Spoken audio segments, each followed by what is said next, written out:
Exams, ये नाम सुनते ही क्या दिल की धड़कन तेज हो जाती है? हाथों में पसीना आने लगता है?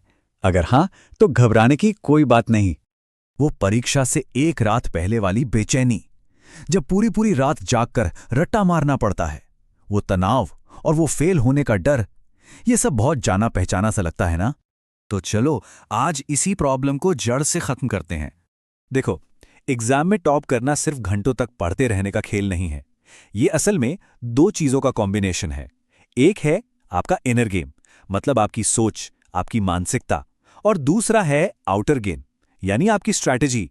तो सबसे पहले बात करते हैं सेक्शन 1 की, अपने इनर गेम को कैसे जीतें, क्योंकि असल में सारा खेल तो यहीं दिमाग से ही शुरू होता है।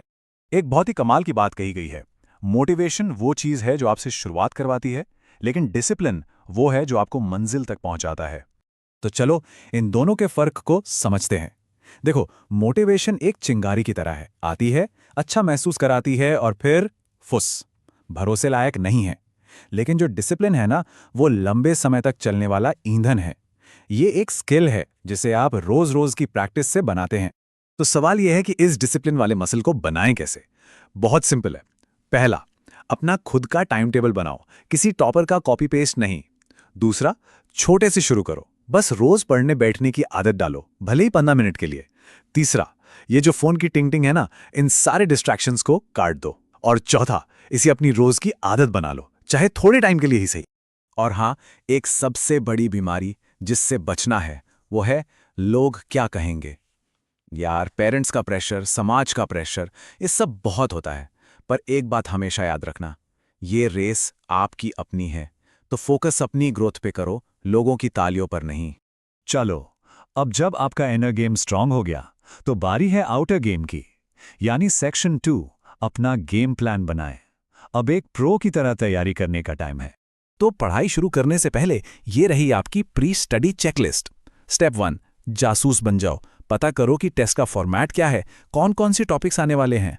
स्टेप 2, अपने टीचर के दिमाग में घुस जाओ, उनके पुराने क्विज और होमवर्क देखो, वहीं से सुराग मिलेंगे। और स्टेप 3, एक भी क्लास मिस मत करना, खासकर वो रिवीजन वाली क्लासेस।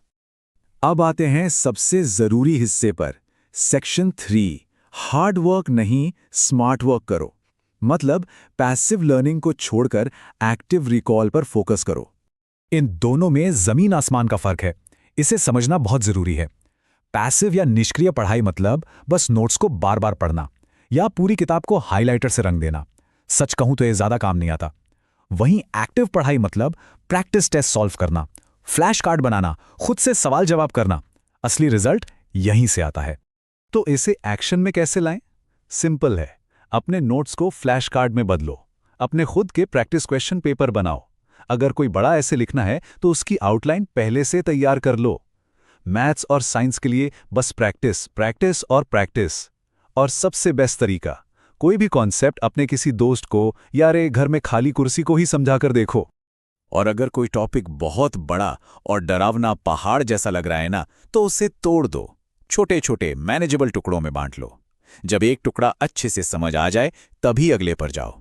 ठीक है, अब आते हैं सेक्शन 4 पर, एग्जाम वाले दिन मैदान कैसे जीतें। अब टाइम है अपने प्लान को पूरे कॉन्फिडेंस के साथ एग्जीक्यूट करने का। तो ये रहा आपका फाइनल काउंटडाउन, एग्जाम से एक हफ्ता पहले। रोज थोड़ा थोड़ा पढ़ो ताकि पता चले कि कहां कहां कमजोरी है। 3 दिन पहले जो आसान टॉपिक्स है ना, उन्हें भी एक बार फटाफट देख लो ताकि कोई सिली मिस्टेक ना हो। और एग्जाम की सुबह बस एक आखिरी तेज वाला रिवीजन, ताकि सब कुछ दिमाग में सबसे ऊपर एकदम ताजा रहे। चलो, अब इन सारी बातों को समेटते हैं और आते हैं सेक्शन 5 पर, असली टेकअवे क्या है। क्योंकि यकीन मानो, ये सिर्फ एक एग्जाम पास करने से कहीं ज्यादा बड़ी बात है। तो सबसे जरूरी बात जो समझने वाली है वो ये है कि हमने यहां सिर्फ कुछ टिप्स की बात नहीं की है, हमने मिलकर सक्सेस के लिए एक पूरा का पूरा सिस्टम समझा है। और ये सिर्फ फैक्ट्स रटने का सिस्टम नहीं है, ये डिसिप्लिन, स्ट्रैटेजी और कॉन्फिडेंस बनाने का एक ऐसा सिस्टम है जो आपको सिर्फ एग्जाम के लिए नहीं, बल्कि जिंदगी की किसी भी चुनौती के लिए तैयार करेगा। याद रखना, ये सिस्टम सिर्फ ग्रेड्स नहीं बनाता, ये नॉलेज बनाता है। तो अब सवाल ये है कि इस सिस्टम से आप आगे क्या बनाएंगे।